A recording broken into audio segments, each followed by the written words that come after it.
తన స్నేహితులతో కలిసి ఒక చక్కటి సాయంత్రం గడపాలనుకున్నాడు అర్జున్.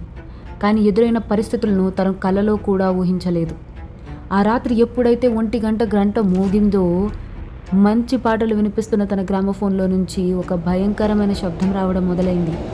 దాని తర్వాత రెస్టారెంట్లో ఉన్న ప్లేట్లు, గ్లాసులు, కప్పులు అన్నీ ఒకదానికి ఒకటి నేలకు తగిలి పగలడం మొదలుపెట్టాయి. ఆ తర్వాత వాళ్ళు విన్న శబ్దం వాళ్ళ జీవితంలో మర్చిపోలేదు. అసలు ఏం జరిగింది తెలుసుకుందాం పదండి.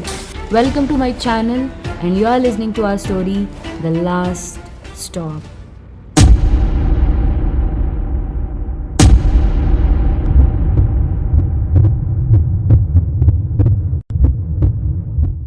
అది 1989.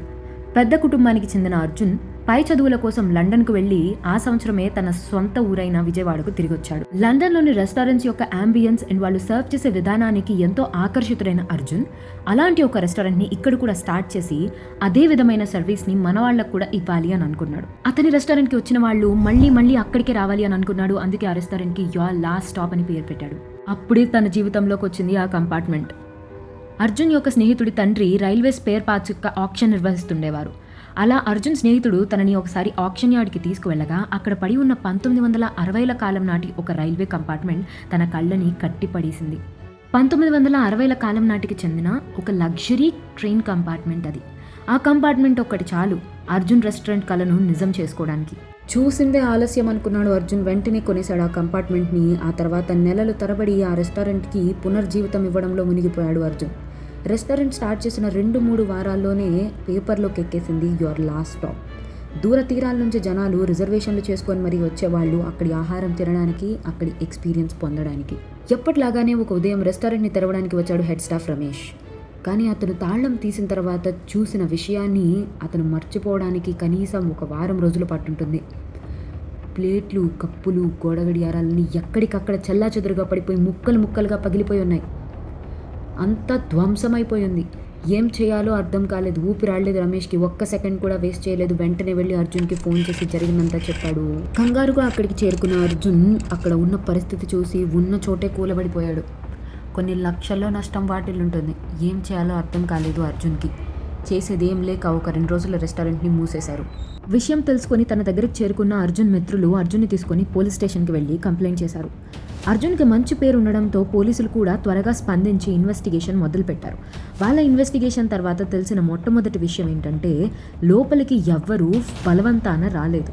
తాళాలు పగలగొట్టినట్టు కానీ, కిటికీలు తెరుచుకున్నట్టు కానీ ఎక్కడ ఆనవాళ్లు దొరకలేదు.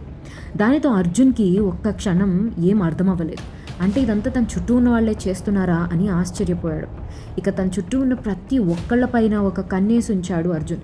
ఎవరు ఒక్క చిన్న పొరపాటు చేసినా కూడా అతిగా కోప్పడేవాడు. ఇది చూసి అర్జున్ కోపానికి అందరూ భయపడుతూ ఉండగానే కొన్ని రోజులకి రమేష్కి రెస్టారెంట్ ఇదే విధంగా మళ్ళీ స్వాగతం పలికింది. జరిగిన విషయాన్ని అర్జున్కి చెప్పాలంటే భయం వేసింది రమేష్కి. ఖచ్చితంగా తన జాగ్రత్త వల్ల ఇలా జరుగుతుందని నింద వేస్తాడేమో అని భయపడ్డాడు. వెంటనే రమేష్ అర్జున్కి కాకుండా తన మిత్రులకి ఫోన్ చేసి జరిగిన విషయాన్ని చెప్పగా వారు అర్జున్కి మరియు పోలీసులకి చెప్పి రెస్టారెంట్ దగ్గరకు తీసుకొచ్చారు. వచ్చి రాగానే అర్జున్ రమేష్ని చూసి మండిపడ్డాడు. నీ అజాగ్రత్త వల్ల ఇదంతా జరిగింది అని అన్నాడు. కానీ కాసేపటికి రమేష్ తప్పేం లేదని తెలుసుకొని వెళ్ళి క్షమాపణ చెప్పాడు. ఈసారి పోలీసులు కూడా ఫోరెన్సిక్ వాళ్ళని ఇన్వాల్వ్ చేద్దాము, ఏదైనా క్లూ దొరకచ్చు అని చెప్పారు. సరే అని ఈసారి క్లూ దొరికే వరకు, ఎవరు చేస్తున్నారో తెలిసే వరకు రెస్టారెంట్ ఓపెన్ చేయకూడదు అని అనుకున్నాడు అర్జున్. రోజులు గడుస్తూనే ఉన్నాయి కానీ ఎలాంటి క్లూ దొరకలేదు. నిరాశతో నిండిపోయాడు అర్జున్. అలాంటి సమయంలో తన స్నేహితుడైన జగదీష్ తనకి పెళ్లి కుదిరిన విషయాన్ని పంచుకోవడానికి వచ్చాడు అర్జున్ దగ్గరికి. ఆ విషయం వినగానే అర్జున్కి ఎంతో సంతోషంగా అనిపించింది. చాలా రోజుల తర్వాత తన ముఖంలో చిరునవ్వు కనిపించింది. అర్జున్ స్నేహితులు అన్నారు, ఇవాళ సాయంత్రం మనం బయటికి వెళ్ళి సెలబ్రేట్ చేసుకుందాము అని.